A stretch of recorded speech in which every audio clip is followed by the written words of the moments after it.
Ladies and gentlemen, welcome back to the Uncensored CMO. This episode is a returning guest, one of my all-time favourite guests on the podcast, Nils Leonard, founder of Uncommon. I'm a huge fan of Nils and what they're doing over at Uncommon. They've genuinely done a transformational job there in just 5 years, creating a huge agency. Now, I got Nils onto the podcast a few weeks ago to talk about, update me on the progress of the agency, what his vision for the future is, what he thinks about AI and creativity.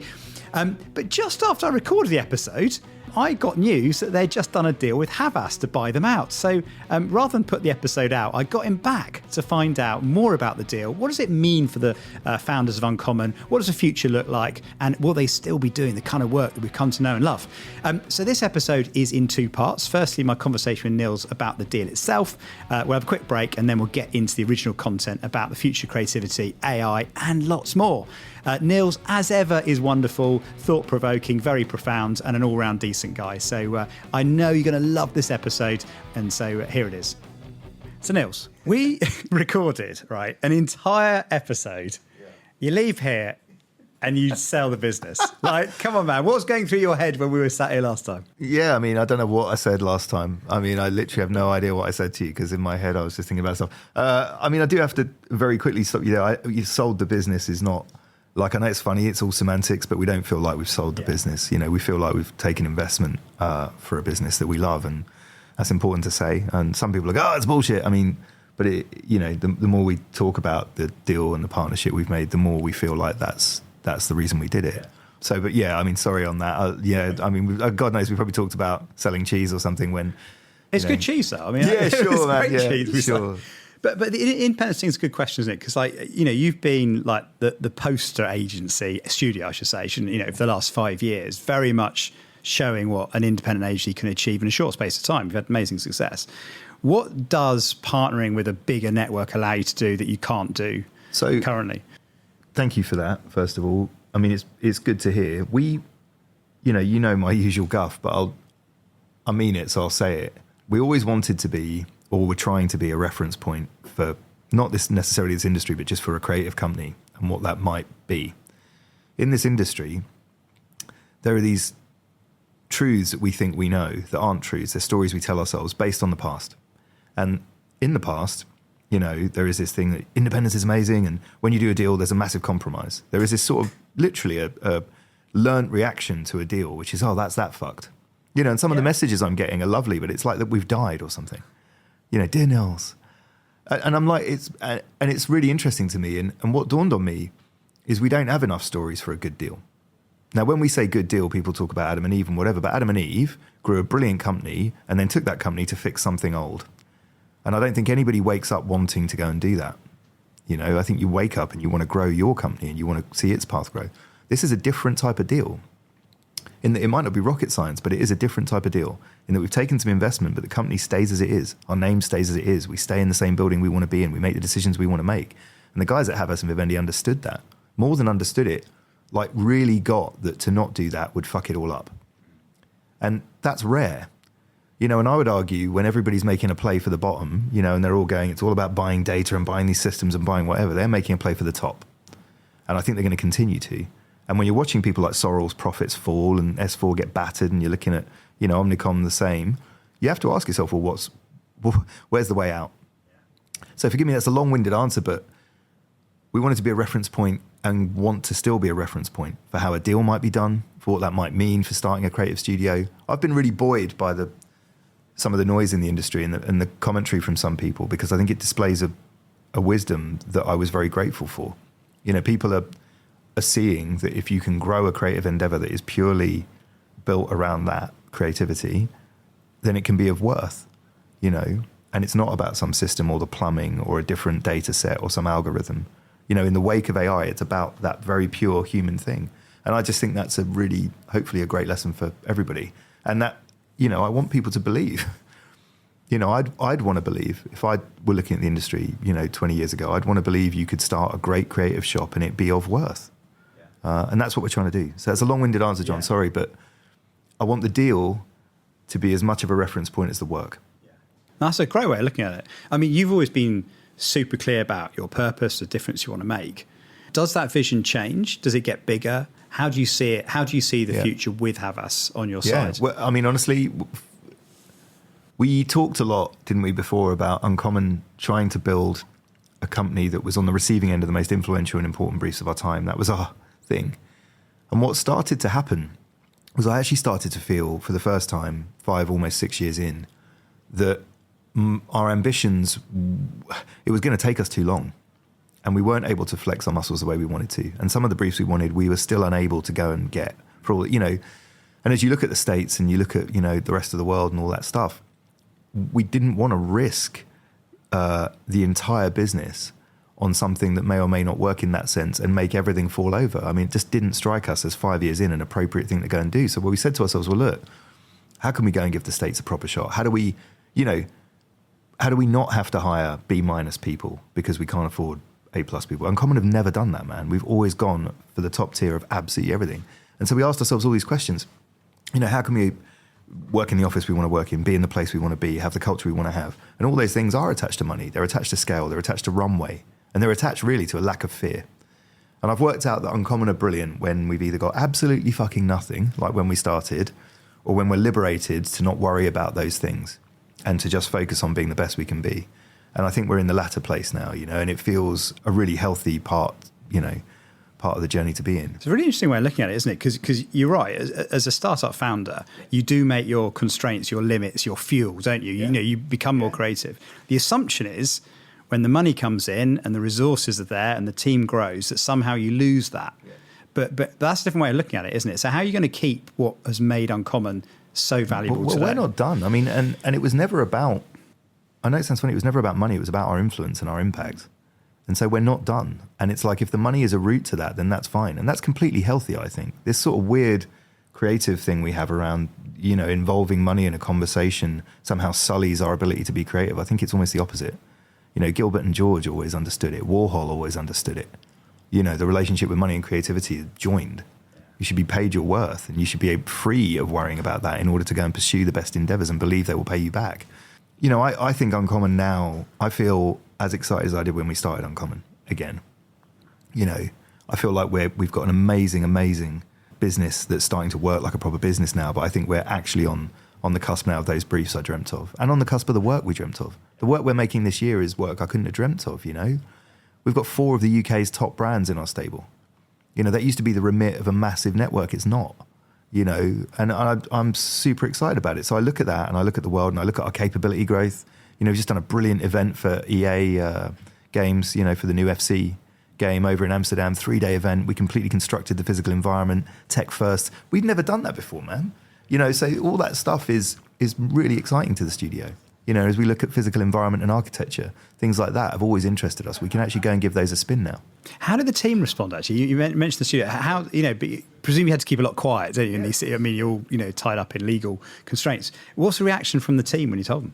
I mean, everyone's really excited. I think the very first reaction is one of worry because things are changing. And change is scary to everybody, but mostly to creatives. Creatives hate change, actually. They pretend to love it, but they fucking hate it.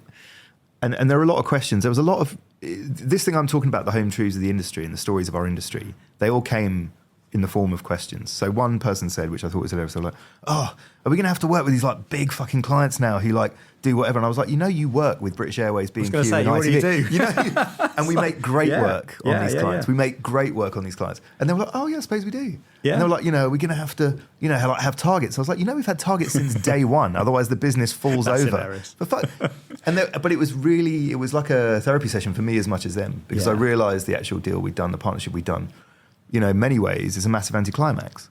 It's this incredible news and this partnership and all the above, but day to day, materially, there is no other change. And in every other version of this that the industry knows, suddenly someone downstairs is putting a new name board up, or you're preparing... Or Elon Musk this morning knocking down the Twitter Yeah, right, that fucking stuff. Or, someone's there rubbing your eye logo off the front of the building, and it's none of that, or you're preparing for a move, into some crusty, defunct old company that you have to go and pretend to want to fix, which we also don't want to do.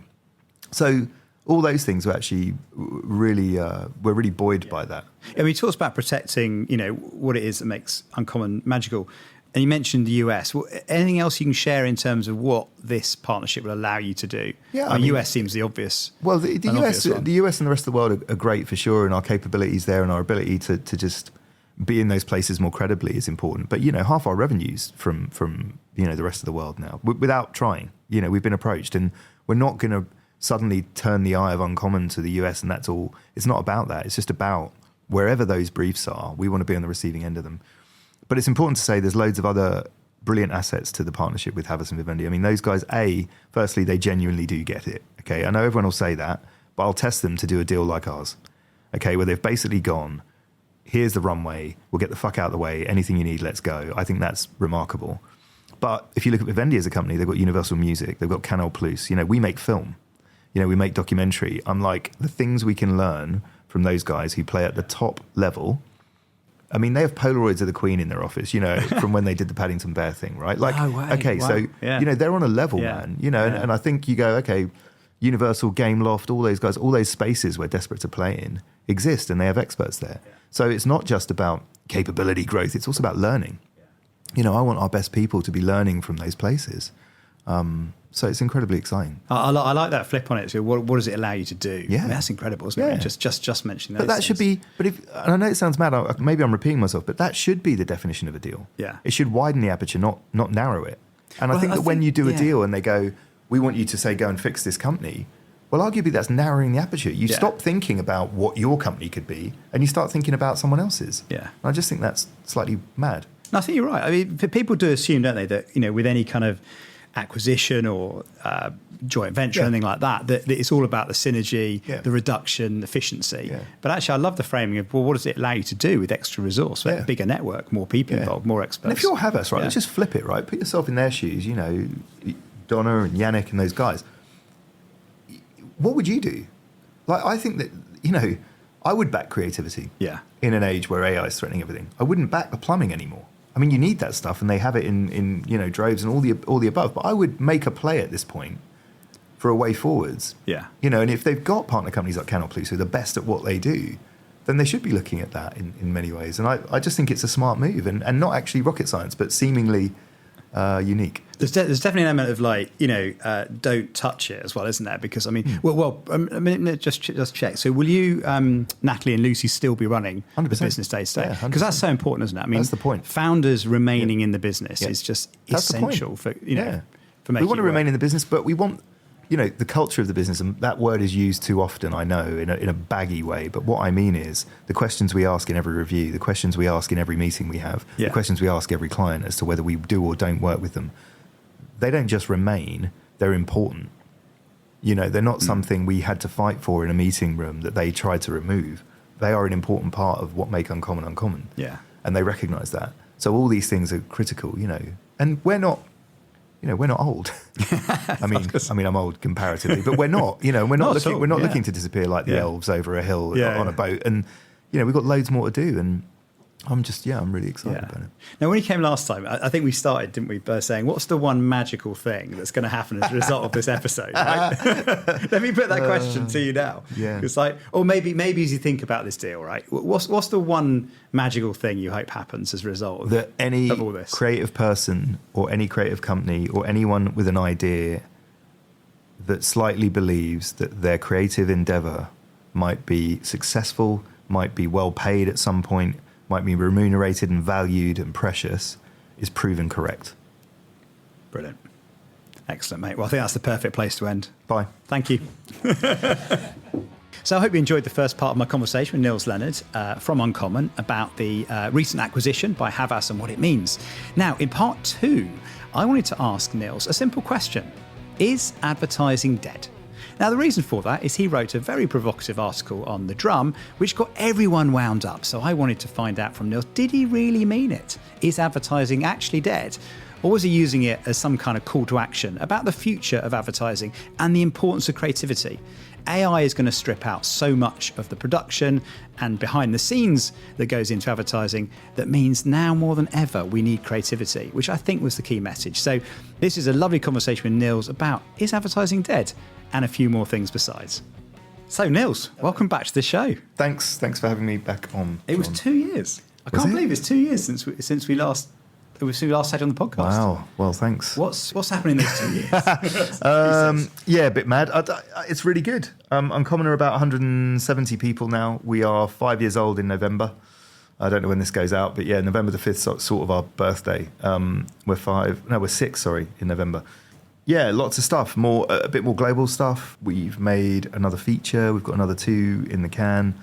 Lots, man, more than I want to bore you with, but it feels really good. And you know, we sort of had this strange bit of fiction that we promised ourselves, was that the studio was going to be on the receiving end of the most important and influential briefs of our time. That was what we said when we launched, I know.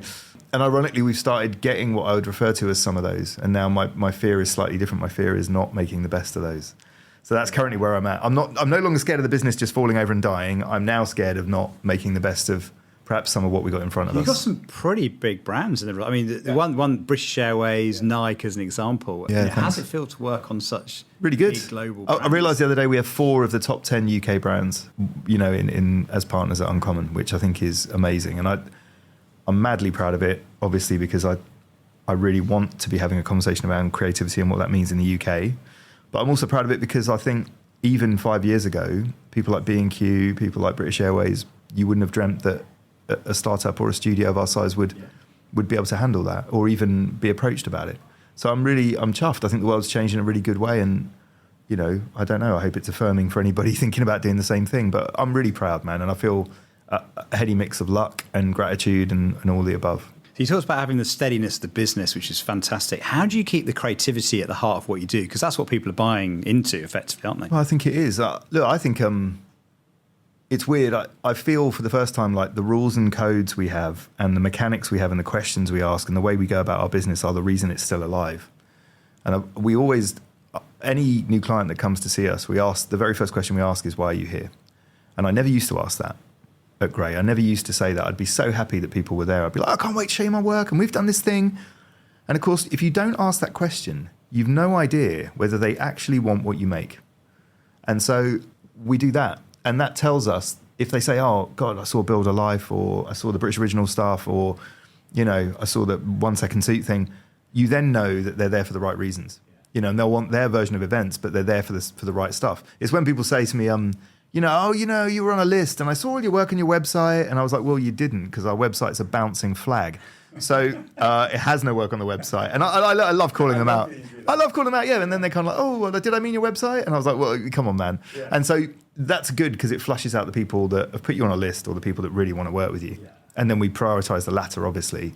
And that's how we keep the work at a level. It's so rare how much that happens. I mean, years ago I did kind of negotiation training, and they always teach you the first thing you should ask is, what's the biggest business problem that you've got? Yeah. And because as soon as you do that, suddenly the client is unloading all their business issues, and then you just basically reverse into it, don't you? In terms of, well, we can help here, we can solve it. Well, honestly, man, I mean, I think we're built on a positioning of, you know, their words burning might be category changing or money changing or politics, and I think all those things are where we find our sweet spot.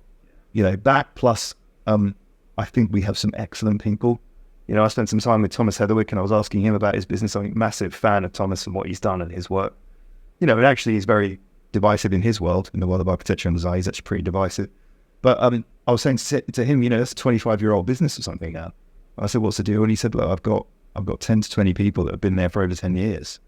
You know, and Uncommon has, you know, I would argue a core crew of people that have been there almost as long as I have. And those people now speak the language and understand the studio as much as I do. Yeah. So that's the key to it, man. That's how it's working and growing, I think. Yeah. Now, I'm going to ask you about your drum article because it was fantastic, right? And just before we do, have some rosé in the can here.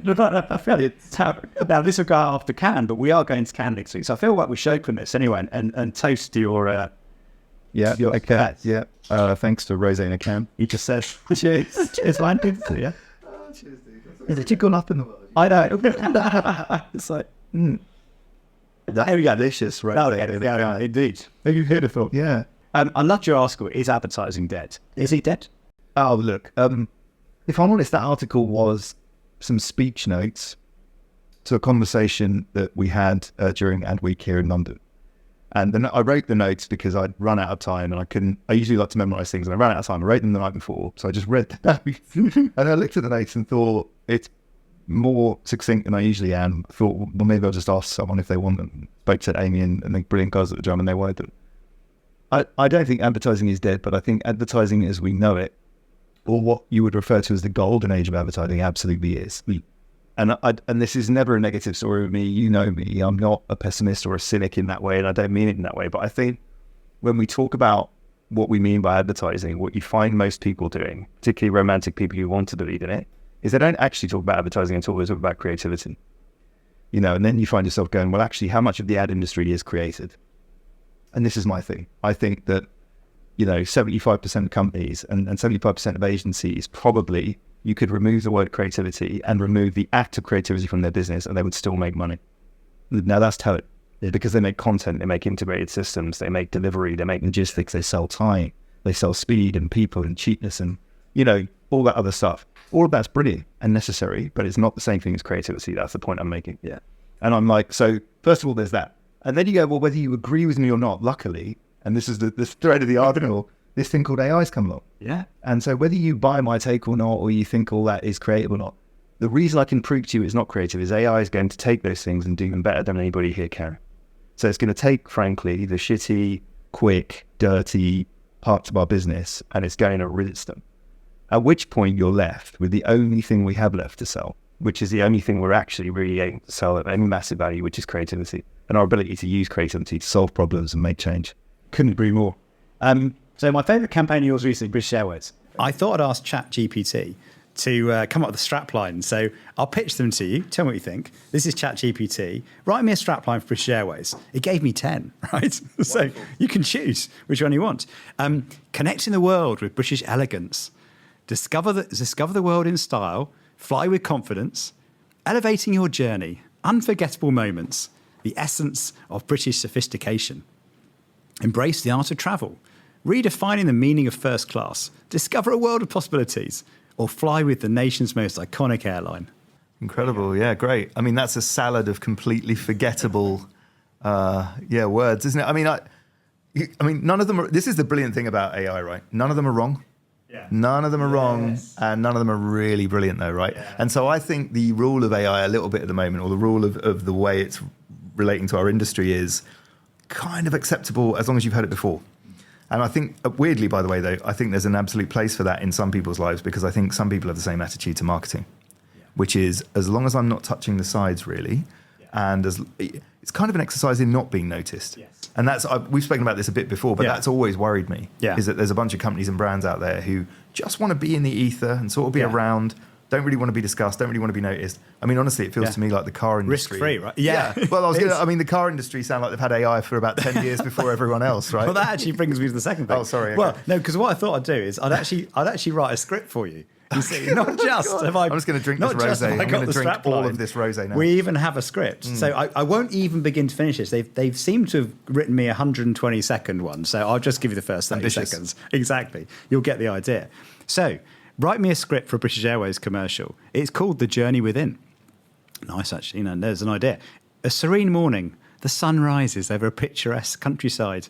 The narrator cuts in a world that moves so fast. We forget to pause, to breathe, to reconnect. Then we go to a bustling city. But what if there was a place where time stood still, where the journey within began? We cut to an elegant British Airways aircraft preparing for takeoff, introducing British Airways, where every journey is a voyage of discovery. Inside the aircraft, passengers are sitting into their seats with a warm smile from the cabin crew. Step on board and leave the chaos behind.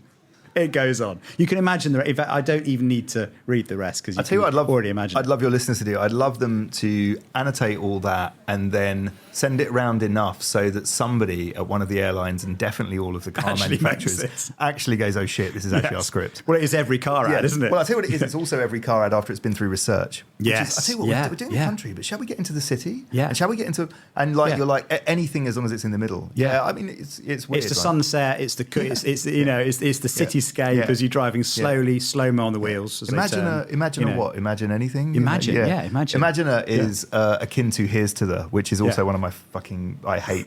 Here's to the, no. Yeah, here's the. Yeah, stop. Yeah. The wishers, the thinkers, the doers, the blingers. I sometimes can't even keep up with some car ads now, because it's like, style is an attitude. I tell you what, man, I want a car brand just so I can literally make the worst version of that. Unintelligible. Okay, name a car brand. Come on, we've got to do this together. Okay. Come on, give me the car brand that Uncommon are going to... Well, I'll tell you, no, I do have a crush. I mean, I'd love to work on Polestar. I have these crushes from afar on brands, and actually to so far they've always failed me in that the brands I least expect to be ambitious and really want change come, and they're amazing, and the brands I deeply believe must be amazing, I tend to approach them and go, should we have a chat? And then I'm like, oh no, you're robots. So I hope they're not, but I think Polestar, their aesthetic, their vibe, their commitment is absolutely brilliant. I actually think the design system they use is lush as well, but they are holding back from being famous, aren't they? Yeah. And all that other stuff. I just don't know why car brands are so scared to actually get noticed, particularly if I were one of those legacy ones. If I'm a legacy car brand at this point, probably behind the curve in terms of my innovation, all you've got is your brand, because you haven't got the product right, you're behind.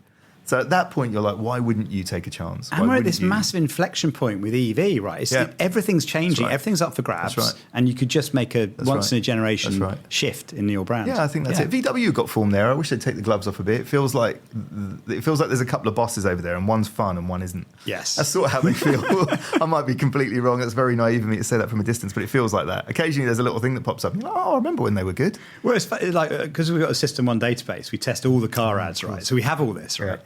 The last good car ad had a cake in it. Yeah. It was Skoda cake. Wow, man. I mean, and that's 10 years ago. Do you know what I was watching this morning? No lie, was Night Driving by VW. I don't know if you remember that. Yeah. Absolutely beautiful. Dylan Thomas poem. Yeah. All the wives and the fishers' wives now. Absolutely amazing. VW had that really good run, didn't they? Yeah. So it's like 15, 20 years. But you see that with brands. You're seeing it with Heinz at the moment, Burger King previously. I think there's just these like halcyon, like purple patches that brands have. Absolutely attributed, by the way, to the people running them, I'm sure. 100%. But, you know, I miss that for the car industry. And if I was someone there, I'm like, what's the worst that's going to happen? Currently, you are edit salad of cars going around, Benz in Barcelona with some unintelligible end line that, could also glamorous couple, 100%, all that shit. So I'm like, someone just needs to go and have some fun with it before it's all Objective over. number one from this podcast, Polestar, Uncommon. Please. Let's do this. Give us a call, guys. Give us a call. Okay, so I've pitched AI to you. Let's talk about the actual British Airways work, because I love it. Talk to me about what was the brief, if you can share any of it, and how did you get to the idea for that campaign? The original conversation with British Airways, which was akin to the conversation we had with ITV and people like B&Q also, was, not really about advertising at all. It was about rediscovering the energy of that business coming out of COVID in particular. And I sort of remember thinking the more we met them, and the team are brilliant, by the way, but the more we met them, I was like, these guys need a thought internally. These guys need to believe in an idea of themselves, and they need to rediscover who they are and not be as ashamed, and rediscover some brilliant bits about who they are, and then use that to fuel the whole organization. And hopefully if then some of that can translate into some great work, that's a wonderful thing. So British Original was born, and it felt very much to us like that was absolutely true of that airline. The stuff they've done in the past and the innovations they've made and all the above, they've flown the Queen, right? And the Concorde and all of the above. But also it felt like every one of their people, whatever you wanted to say, they were originals. They weren't like this carbon copy. They weren't like, Virgin staff, which in my head are, bordering on a carry-on film sometimes, or even the servile nature of some of the Middle Eastern airlines. It didn't have any of that stuff. They're all originals. They're all, allowed to be and celebrated for who they are. Despite the uniform and despite the uniformity of the airline, you can see them all come out. And I just felt like that was true of them. And then you look at all the collaborations they might make possible, all the places they might go, all the people that will fly with them, all the British dreams and hopes and brands that might be born of them, and was just really excited by that. So British Original was born, and it felt as much, there's always this temptation, which is, are you badging the organisation as it is, or are you creating an idea to pull it forwards? And I felt like it had the right mix of both. You touched on something quite interesting there. I think sometimes clients underestimate is the importance of advertising for the business and the staff themselves. And I was chatting to Richard Warren actually on the podcast a few weeks ago, and I think he was pitching for one of the major banks. And what he did in the pitch is he actually went and presented the idea to the staff in the branch and film them being really proud of it and go, oh, that's, it makes me feel great, and I suddenly feel part of something. And of course we won the pitch, because imagine turning up and going, this is what Brenda from Halifax thinks of the creative ideas. We sometimes forget that, don't we? That it's treated as this external thing. Well, honestly, I mean, how much do you want to matter is the question. You know, if you're a creative or a studio or an agency, how much would you like your idea to matter? Because marketing, whatever you want to say, matters less than 65,000 employees at B&Q. You know, and if every one of those people's even remotely buoyed by an idea or being celebrated, then things are going to work much harder for you. So 100%, like all of our best relationships have always done that. You know, the work with Carolyn at ITV and those guys too. Love the ITV stuff. It's great. Thanks, really man. good. Really good. Keeps on going as well. Something I was going to ask about as well, one of the impressive things about Rochelle's campaign was the number of different productions you did. Yeah. Right. Did I read it right? About 500 different... 512, yeah. Well, 512 we set this nonsense thing for ourselves, and we often do this. We like getting ourselves into trouble. We said, wouldn't it be brilliant if the launch wasn't this big guffy film that was trying to explain it all in that way? And actually, we just celebrated all the different reasons people travel. You know, and actually the idea that travel does make you more original, right? That's a key part of the idea. And then someone in a review went, wouldn't it be brilliant if every execution was original? And we were like, right. And we got the media agency. Oh, I see. Yeah, now got it. Sorry, I got it now. Yeah. So we were like, right, Okay. what if everyone was original and no two were the same and all the above? And the media guys like, except... So production department going, oh my God. Yeah, well, that's it. But we got to this, side effect cheap, but hopefully beautiful solution of the business leisure ... And we were like, well, God, it's so graphic. It's really cool. And then we said to the media guys, right, we want every one of them to be different. They were like, don't be ridiculous. If you do that, you have to write 500 of them. And we're like, all right, then we'll do it. And so we briefed the whole studio. We briefed everyone we knew. That campaign worked like a weird confessional. Because if you ask everyone to write their business leisure, why have you really flown here? There was shit coming out, honestly, like to dance naked with a stranger at 3 a.m. You're like, okay, chill out. I'm not printing that on a poster. Cool. So it was funny, but that was the gag. Did it work in social as well? Did you have, did you have people filling in their own ... 100%. We had some memes pick it up, and we had some few others. The new version of that campaign is literally breaking as we speak, actually. I don't know when this goes out, but in the next few days that breaks. There's a brilliant one. You need to see it anyway. It's a brilliant one about Vegas, which I think you'll enjoy. I'll tell you the thing we didn't do enough of last time, in my opinion, was almost play with the art direction of it, and I guess its tactility. Yeah. So, we did one that was dripping because it was... I love that one. Yeah. Right. So obvious. But everyone loved that one. So we were like, right, God, we need to do more of those. Yeah. So we got a load more of those coming and that stuff. We're having a lot of fun with it. Yeah. Because one of the things I really admired about it was the simplicity of the idea, like the passport photo. It's so simple. And I think sometimes, actually weirdly, if I put my System 1 hat on, the most common, 9 times out of 10, my feedback to anybody will be do less. Honestly, because we try and force every message in, every reason to believe. We cut up the scenes really quickly. We try and put all the T's and C's in, but it was beautifully simple, wasn't it? Thank you. Yeah, we always try and do that. There's a few exercises we go through at Uncommon, but we have a great strategy department, and the key to doing that, by the way, is informed by Lucy, obviously, but is to try not to say 52 things in the brief is always really helpful. But even outside of that, I think we try to make things that are going to be a reference point or remarkable somehow.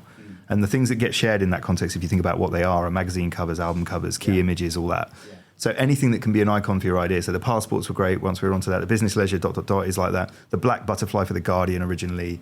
The OG B&Q work. It's like you'll see the pattern once you know our game. You'll see it in the work. But I've indirectly and accidentally we've become a really we make a lot of outdoor. We make a lot of posters. And I remember the days when people would go around and try and get agencies to make more. Do you remember they'd come in and try and persuade you to do poster campaigns? And you'd be like, no, we want to do telly. I think now outdoor in particular has become the reference point media for brands. Because it somehow says we're out in the real world. You see it travel like you've never seen it. I'm seeing tactical ads get sent around on TikTok. And you're like, okay, cool. So, there's lots more of that going on, and I'm really relieved by it.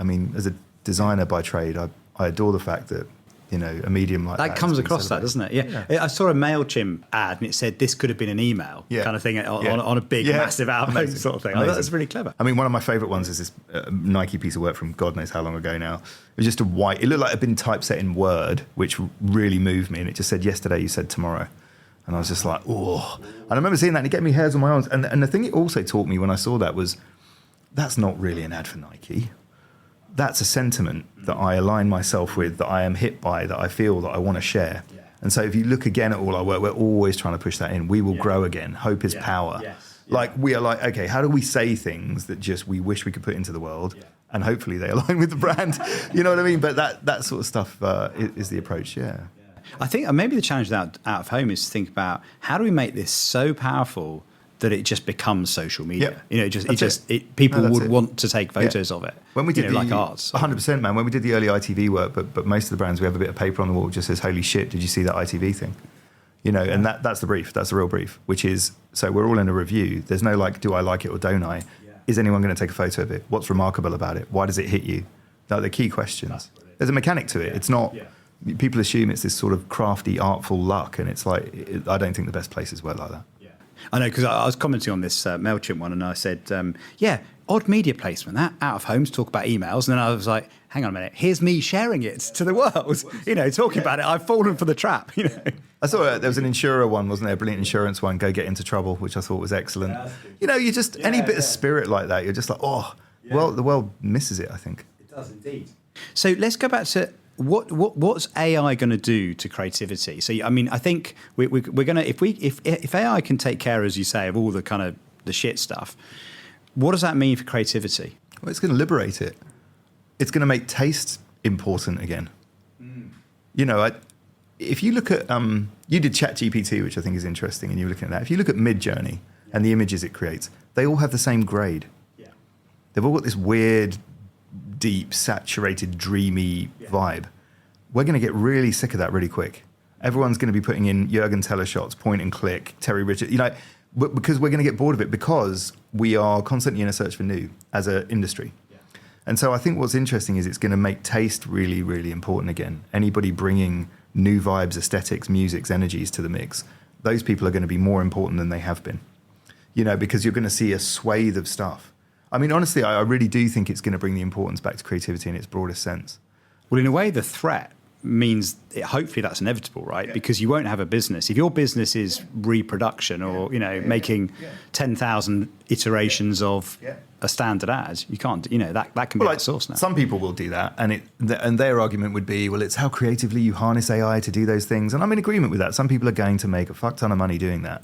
But I don't think you're ever going to see again one company be drawn against another in a pitch where you have seen that, where one company basically is 75% adaption and brand schlong, and one company's a highly creative one. You're never going to see that again. People are going to go, okay, what do I need? Do I need consistency, integration, and content? In which case, I'll go to these 4 providers of AI, and they can battle it out over cost and speed. They're not going to involve and waste the time of legitimate creative companies anymore in that space. Secondly, you're going to see the creative companies have to just raise their game. I hope we're really going to see a new movement, a new renaissance, particularly in the UK. I think we fucking need it, of radical creativity. Because that is like, once you're free, once you realize you simply cannot make money anymore from the guff, so all you've got is that, and you're in a race to be more original, more new, more differentiated, more disruptive, well, surely that's just going to create a massive amount of new, you know, companies and intent. So that's my dream anyway. That's the optimism. It's really weird, actually. I've sort of gone on a weird journey with AI going, you know, I started with that, oh shit, this is going to be a disaster. Then to embracing it, go, oh, I can do some stuff pretty well. Then thinking, damn, this is an opportunity. Because actually what it's doing is bringing everything back to the median and the average. And the brands that are going to win are going to be ones that actually embrace proper creativity. That's going to be a competitive advantage. When all your competitors are using AI to generate what we've just talked about, right? You've got to be the one that stands out. 100%. You know, do you think? I mean, obviously, you must talk to a lot of CMOs. Do you think CMOs understand the value of creativity? Do they get what you've just? Not all of them. And by the way, I think it's easy for me to say they don't get it or they don't understand it. I don't think that's true. I think some of them don't want it.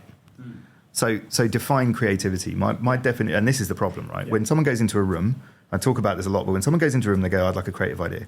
Stop in that moment and ask everyone in that room on their own to tell you what creativity means. They will all say something completely different. And that's the thing. Someone will go, oh, an idea that's seamless and lives in any media. Someone else will go, an idea that shocks and moves me. They're completely different things. Yeah. And so our thing is like, well, what creativity do you want? And I've always argued that some marketeers don't want our version of creativity. And our version of creativity is really, I suppose, an approach and a way of seeing the world. You know, and if you see the world like we do, if we align in that approach, that creativity can fix a problem, fuel a passion, move you to change, you know, speed change up and make a radical difference to your business. If you don't align with that, probably don't work with us. There'll be other versions of creativity that may apply to you, but that's ours.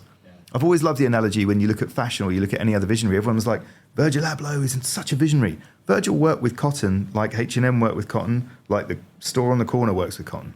So there was no difference. There was no algorithm. There was no secret technique he had. All he had was how he saw the world. This is true of our companies. All you've got is that. Early Hal Henry had it in something. They were like, there is no magic. It's just your view of things. And occasionally you meet people who see the world a bit like you and you're placing it a bit like you. You know, some brands, they meet us and they go, do you know what? That fucking resonates with me. I'm going to give these guys a go and together we'll go and make the leap. And people then say to me, how come you make all this brave work? I'm like, well, it's not brave. Neither of us think it's brave. We just think it's appropriate and we think it's the route and we think it's the only route. You know, we're more scared of things staying as they are than we are of things being different. That's so true. I think being brave would be not doing that. Yeah. You know what I mean? And thinking you're going to get a different result. Yeah. You know what I mean? Well, that would be the brave thing to do. I mean, also, the subject of bravery and what we do is a bit mad. My wife says this, you know, I said to her once I was going to do a talk on creative bravery, and she said, fuck off, firemen get to talk about bravery, you sell cheese. I was brilliant. like, okay, Charlotte Leonard, ladies and gentlemen. I sell cheese. Yeah, well, I was like, fine. Okay. But, you know, I kind of get it when everyone's talking about it, but we're all pretending our jobs are on the line. And I actually think this is why I make the point about what a marketeer or what a leader really wants in their organization. You know, what are you more afraid of is the question. That is a good point there. I mean, we had Les Burnett and Sarah Carter on the show a few weeks ago, and she's got this quote that, you know, you must start your planning on the assumption the customer doesn't give a shit. Yeah. And I just think, yeah, right, because, you know, we're too absorbed in our own kind of cleverness and, you know, our even talking about ChatGPT. I went and tested a couple of the McDonald's and Burger King one.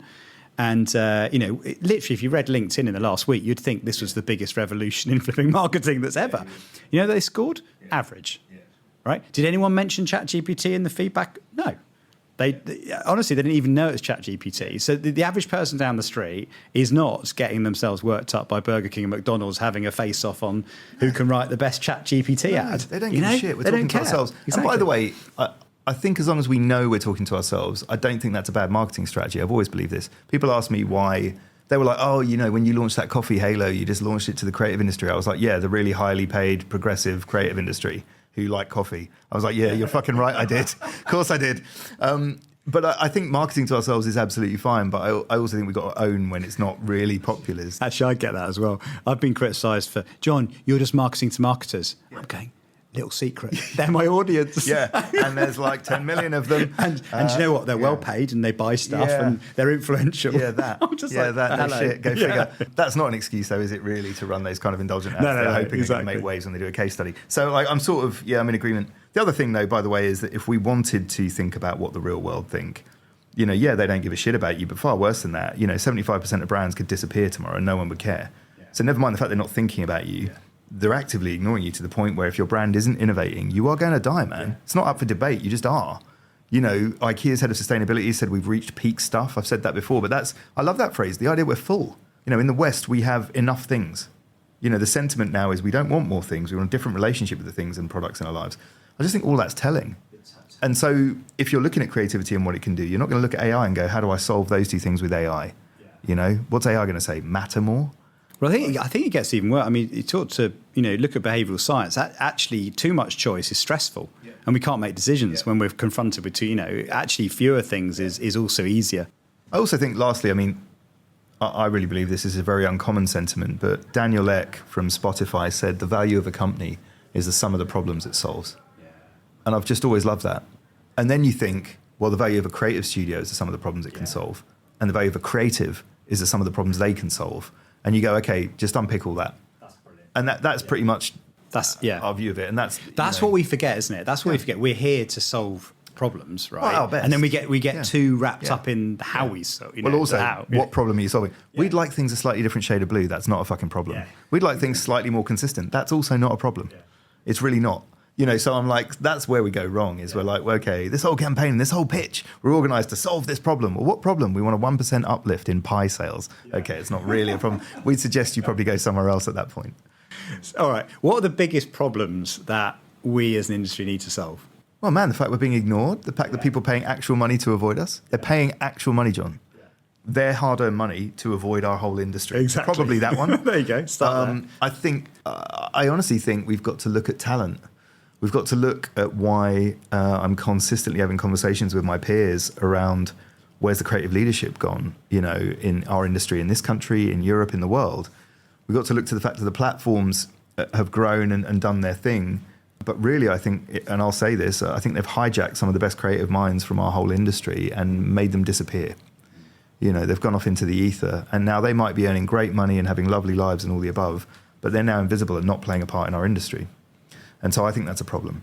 You know, and I think there are going to be new waves and new companies, and I'm a massive fan of what, you know, our contemporaries are doing here, abroad, in Europe and in the States. But I think that is a problem for us. I think looking at our industry, you know, and I think the problem that AI will fix for us, whether we like it or not, is the value of our offering. Yeah. You know, I don't think that's increased. You know, everyone talks about the golden age of advertising. The one thing they never talk about is we used to earn a fucking fortune. I mean, we did. Go back 25 years ago, Michael Bolk was driving a new shade of Ferrari every year, man, seriously. Yeah. And that's not changed in 25 years. So you kind of go, well, that's super interesting. What are we getting paid for? How much is it valuable in clients' eyes? What do they cut first when they're in the shit? Yeah. All of these things. So I think all these are problems, probably on the inside, but, you know. So what kind of movement are we going to create then? I know I wanged on about a movement, but I think it's a really weird time for creative agencies. And again, I'm talking about the UK because I think it's evident here, but you're seeing for the first time, I think, if this is unfair, forgive me, but I think you're seeing companies that we previously presumed were immortal almost creatively, you know, the big BBHs, the Abbott Meads or whatever. I think there's been a rebalance. And I think in a good and bad way, but I think a lot of that is really, really telling. And I don't know where it's going to come out. And I think any movement and any change like that is always like a sign of something coming. And I think AI being born and all the change in our industry and all the above means something's coming. Now, I want to believe glass half full that we're going to renegotiate our relationship with creativity, and you're going to see all the new companies that we love around us, you know, be it the Wonderhoods of the world, the NCAs of the world, and all those guys, including us, hopefully go and make some waves and start to change things. But I don't believe there are enough companies being truly radical with our relationship with creativity and with our relationship with brands. You know, Mischief in the States that everyone refers to, and I don't mean Greg Hahn's brilliant agency Mischief, I mean the actual company Mischief, spelt without vowels, I think teach us a really interesting lesson. I don't know if you know those guys. They call themselves an art collective, they're kind of like whatever. I think they've gone from being some people that were trying a few punts, creating some quite provocative work on their own with no clients, to making things that are now selling for $10,000 on Hypebeast. And the lessons are all in the birth of their company. They haven't asked any permission. They're not dependent on brands to make their moves. They're being sought after in the way that people like Samuel Ross are being sought after for their opinion, for their view of the world, and for their contributions. So I just think all the lessons are there. We have to be more desirable. We have to stop, you know, being in service and being in thrall. I just don't think that's a healthy relationship for either side. Yeah. And I'm hoping all that's going to change. The thing I'm keen to try and do is demonstrate the value of creativity particularly to the people in positions of power, because I just think it's the biggest, literally is the biggest single thing you've got at your disposal, right? I mean, I think evidence suggests that, and you know, it's the most powerful tool you've got to transform any business. But I just don't think they need to be in need. They need to need it. So I think any eulogy to it is not going to change anybody's mind. Me guffing on here isn't going to until they get punched in the face. And I think that's the reality of it. When your business is in the shit, and you know, we talk about clients in a moment of change. What I really mean is most of the clients that approach us are in a bit of, oh my God, okay, if we don't get this right now, we're kind of screwed. Yeah. And so that's when I see the need for creativity. Yeah. Think about any time you've been caught lying, right? Go with me on this. You know, the shit that pops into your head as an excuse for why you did or didn't do something, you kind of go, that's your mind reacting. Yeah. So I think creativity is the reaction to frustration, pressures, or crisis. That's the most radical form of creativity. Now, if you're, frankly, in your job as a CMO and you're comfy in your brand and you don't really care, well, then you're never going to really seek it out because you don't need it. Now, you will need it if that's your attitude, is my opinion. No, you're absolutely right. I did an exercise recently, write down my 5 most creative moments in my career. They all correlated. When did you do this? Or you just sat in bed and you just like... Yeah, I just I was just like... Well, I was thinking, genuinely, right, there aren't many books on creativity. I was chatting to Kev Chesters. He wrote this book called Creative Nudge, right? And it got me thinking there are very few books on where creativity comes from, how to foster creativity, what creativity is. I thought, that's interesting. There isn't very many. Anyway, so I thought to myself, I'm going to write down my most creative moments. And it was very interesting because most of them had no money involved. Most of them weren't traditional in terms of kind of media, almost all of them were in moments of crisis, like the factory had broken down, or I had to launch something in 12 weeks, not 12 months. They all had enormous constraints of some kind, constraint of time, constraint of money, constraint of resource. And by far, my best work was 100%. done in that situation. We call it reverse parking. So Sam Walker, he got his title, something hilarious at our place, like ECD at large. But Sam has this phrase, which is, I fucking hate a blank sheet of paper. Tell me the worst thing about the brief, please. Okay, it's got to open with a payment moment, or, if it's a telly ad, or, we're going to build a store, but the store has to do these things. I'm like, great, start with the worst thing about the brief and nail it. Nail it instantly, and then you're free. And I just think that's a liberating thing. So any moment of crisis, I think it compels that. I think it's huge. It's massive, yeah. Your books on creativity, though, there are quite a few. Two key ones. Well, Creativity Inc. is the OG one, Ed Catmull, Pixar, which I think is brilliant if you're interested in organisation. Yep. Best one I've read for a long time is Rick Rubin, his latest book. Now, I find Rick a bit guffy on camera, and I think, if you're a marketer, you'll probably look at him and think, what's that guy got to teach me? The book is distilled, and I swear to God, I found myself taking a photo of every other page in that book. Wow. And it's just... it's massively applicable to what we do. If you think about what he does, his relationship with music artists, being candid, the majority of the time they go to him is when they're boring. They turn up and they go to Rick, okay, we've made 3 or 4 albums. I don't really know where I'm going. And he helps them rediscover themselves and what's different about themselves again. And then he negotiates that with the world and culture. And I just think that's an amazing thing. And linked to that as well, given the growth of Uncommon, because hundreds of people now, and moving offices and all the kind of stuff that might be involved in that. How do you create the culture? How do you create a culture around you that fosters that kind of creativity that is so special? I think I think we honestly, man, we have questions, we have stories, we have people who've been there long enough to speak the same language that I and Lucy and Nat speak. But the truth is, culture, I think, is a definition of saying the same thing every day. And some of it isn't very interesting to say, I'm going to be honest with you, but people give up on that.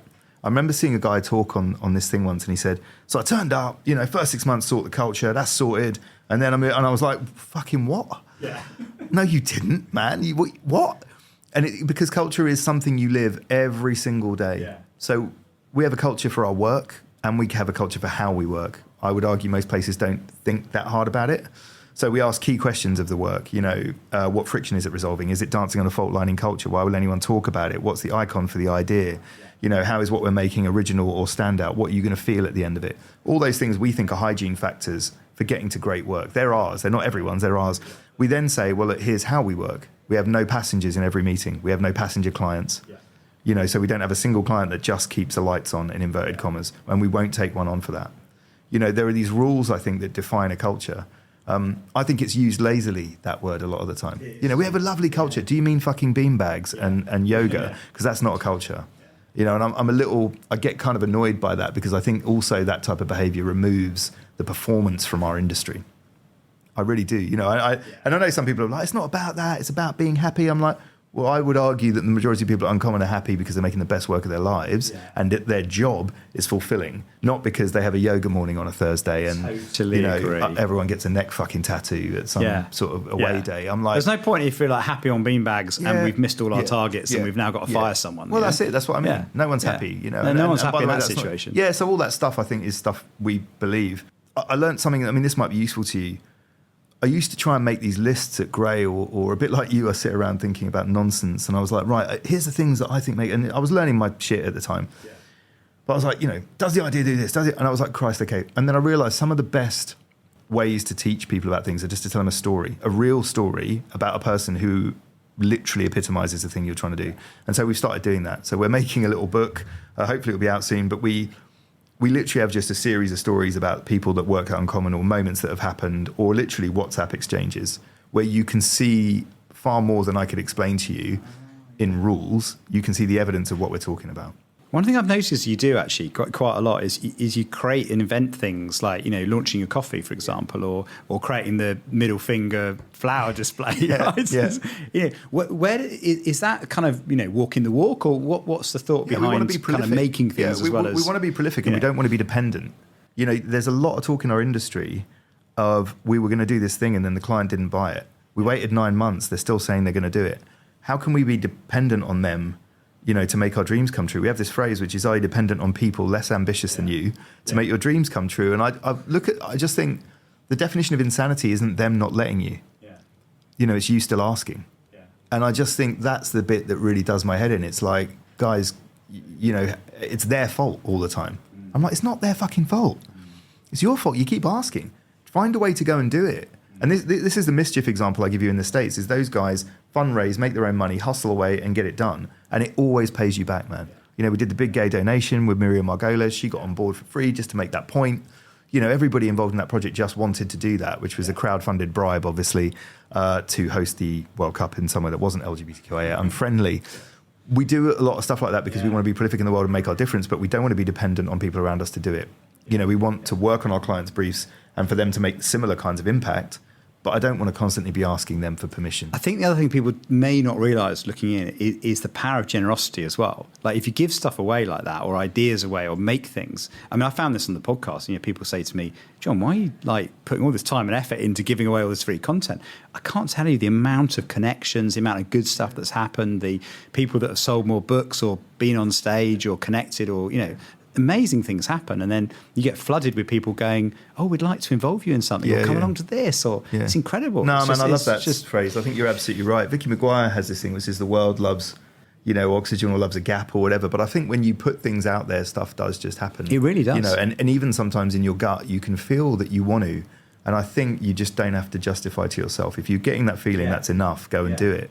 And I remembered as well in my previous lives trying to pay creatives to be happy, trying to give creatives titles to be happy, trying to, I don't know, I do stupid shit like, give them a slightly bigger desk or give them a new Mac or something. And I realized all the best creative talent want is to be making. They want to make work and they want people to be talking about their work. And so I was like, well, okay, how do we create an organization that's more prolific than any other, that puts more into the world?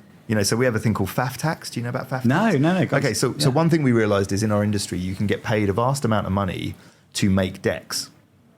And I remember being, again, in a previous life, spending literally 15 months making work that was decks and thinking and strategies and whatevers that never went out into the world. Now, as a startup or an independent, if you do that, you're invisible. So you might be making money, man, but you're basically killing yourself because you're not putting work out.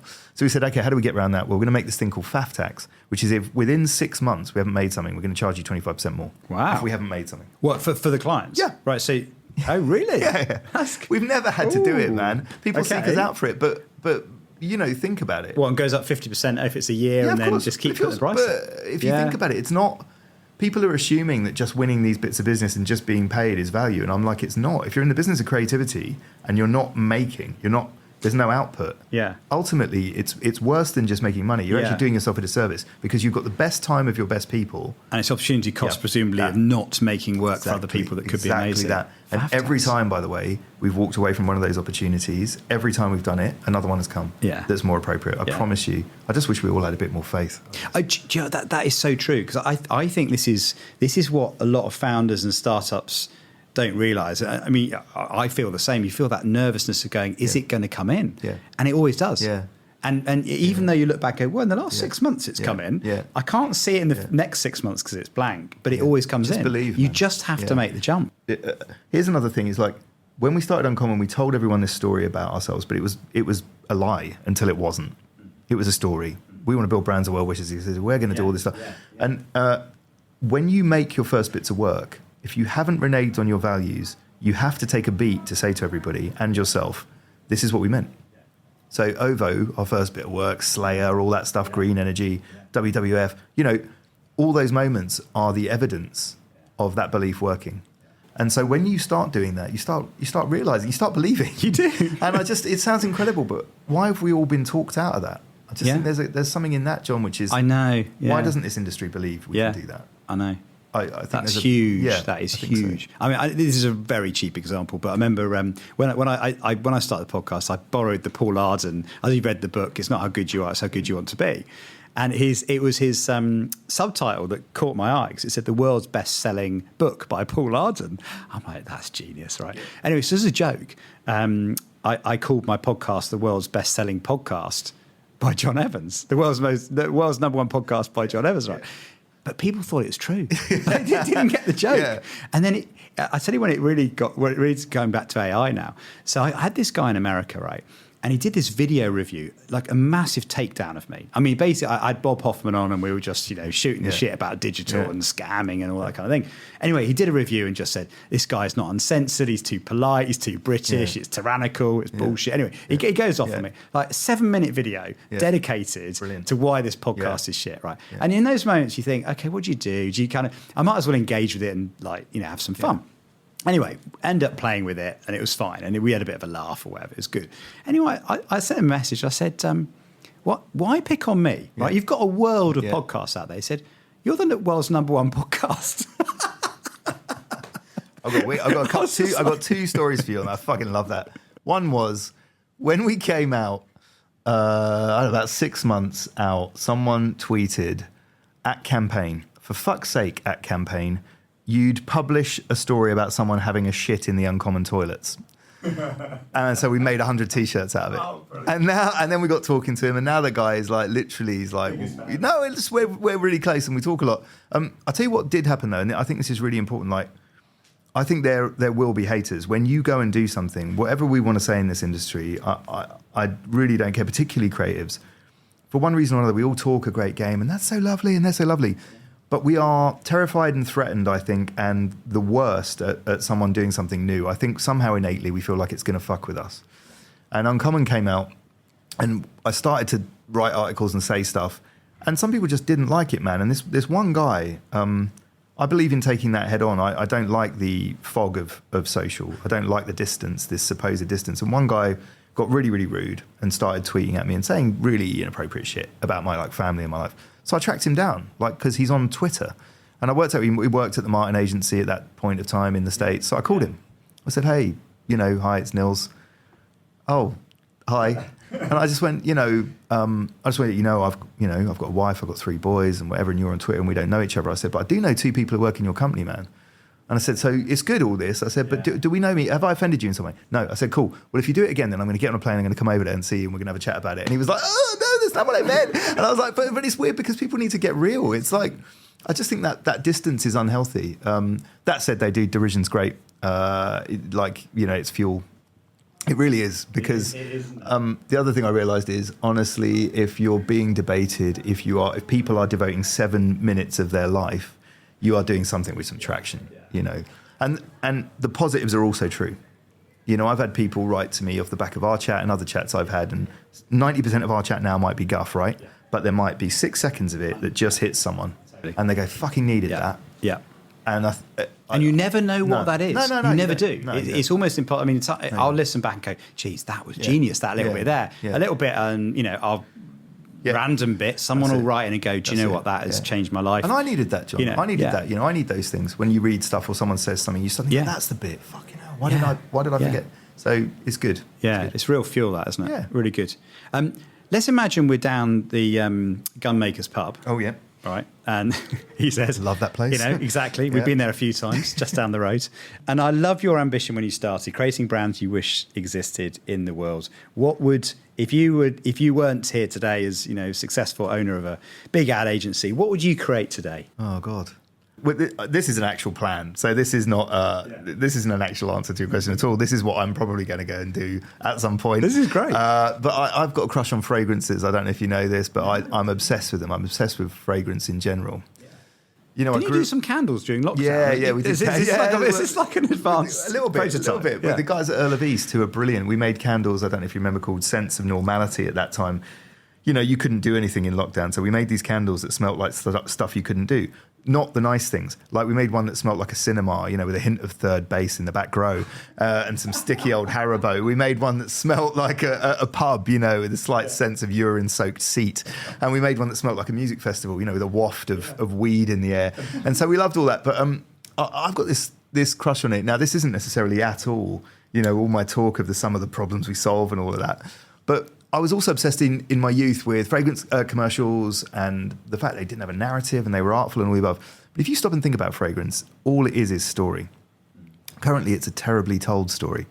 It's a story involving some guy's head staring at camera, in his bullshit apartment. Probably AI. It's probably AI generated out of home, isn't it? And I can tell you from having worked on that business a while back that it's pretty much run like that. It doesn't have to be. And if what we're saying is that fragrance is one of the key triggers for memory, for home, for your loved ones, like you think about, the key thing I always ask anyone is think about your grand's house. It's like, that is scent, pure scent, man. You can smell the curtains, the cushions, the life. You can smell what's on the wood, and all that stuff I think is really, really evocative. And I don't think anybody has taken that and gone, firstly, what's our relationship with fragrance and stories, and what might they mean in our lives, and what is it? And then secondly, how might it go to market? So what if you launched a fragrance with an author? What if you launched a fragrance with 4 bars of a song? What if you and I'm just obsessed with that. But I also thought, wouldn't it be brilliant if all the fragrances and all the ingredients you used to create these beautiful scents paid back and gave back somehow to the places they came from? I just thought that was also... Anyway, that's complete nonsense. No, I get it. But also you're picking a market that's dominated by a few very global players as well. Right. So therefore there's a disruption opportunity. Well, they're locked into a paradigm of how they do stuff, right? They are. So crying out for some change. I mean, those guys on Twitter, what are they called? Fragrance ads for sale. Have you seen them? No. Oh my God, dude, this is a wormhole you'll go down. I'm going to get their name wrong. A man stares at camera, empathy is the new apathy. 4 walls fall down, Beyonce comes in a breastplate. Like, what? They're fucking gold. Yeah. But I think it's broken. Anything like that. I'd love to start a font foundry. Yeah. Fonts, fonts are super interesting. The craft of fonts is amazing. I love that Johnny Ive disappeared, set his company up and spent a year making a font. I love that. But I think there's something in there as well that's good. But I don't know. Lastly, I've got this thing. I don't know if you relate to this. This is like the pipe dream. I call it the Prawn Shack. And the Prawn Shack is like a building where there are about 7 seats or covers, and there's no menu. And I just guff around getting fat in a shirt, and I cook for everybody. And I cook for everyone, and I give you wine, and you just get what you get given, and hopefully you enjoy it. But that's brilliant. That's no menu. It just is what it is. It is what it is. And you rock up, and it's pure experience. Exactly. Yeah. But I think there's something about that, senses. I mean, like sound as well. Sound is so evocative of emotion. Smells evocative. Taste, all these things are so evocative and create stories, as you say. Yeah, I'm obsessed with that stuff. I think we should go down to Gun Makers and work this plan up, right? Word. Is that the deal? Yeah, let's do it. The Gun Makers, by the way, if none of you have ever been, let's big up the Gun Makers. It's a brilliant, brilliant pub just round the corner from Uncommon on Clerkenwell Road. But it used to be where the suffragettes held secret meetings, which I love. That is a story. When you go in there, if you imagine them all upstairs going, all right, I'm going to fucking chain myself to this fence. And, I just think it's badass. So next time you go in there and sink a pint, do that. There you go. Well, I think that's the perfect place to... It could be the perfect place to end, except for the fact that you told me about, sometimes people listen to this and... they send you stuff or they like hear you and they make. So I would like to make a play that we record the next one of these at Chelsea Football Club. Now Chelsea aren't doing that well, so I'm hoping there'll be more tickets available. Indeed. And so if anyone listening to this fancies giving John and I some tickets at Chelsea, maybe we'll go and do a version of Chelsea and cry into a microphone. Yeah, if that works. Yeah, so great. Chelsea done. Yeah, great. And then put your podcast. We could bring our nice can of rosé. We could. I mean. Yeah, I suppose that is a bit Chelsea, isn't it? I don't want to say it's not. Probably is. Oh, well. Probably is, actually. Yeah, there we go. Great. Thank you, John. I did have a sponsor, but... Thanks. Brilliant. It's been a blast. Thanks, mate. Thank you, man. Good to see you. Ladies and gentlemen, thank you for listening to that episode with Nils Leonard at Uncommon. I really, really enjoyed this one. There's so much in there about the acquisition, about the future creativity, and all the wonderful things that Nils is doing. Hope you enjoyed that as much as I did. If you want to never miss an episode again, you know what to do. Just click the subscribe button wherever you get your podcasts. And if you're watching or you want to watch, head over to YouTube, give me a subscribe. I would really love that. If you want to get in touch with me, I'm over at Twitter at Uncensored CMO, or find me on LinkedIn where I'm my own name, Jon Evans. Thanks for watching and listening. I'll see you next time.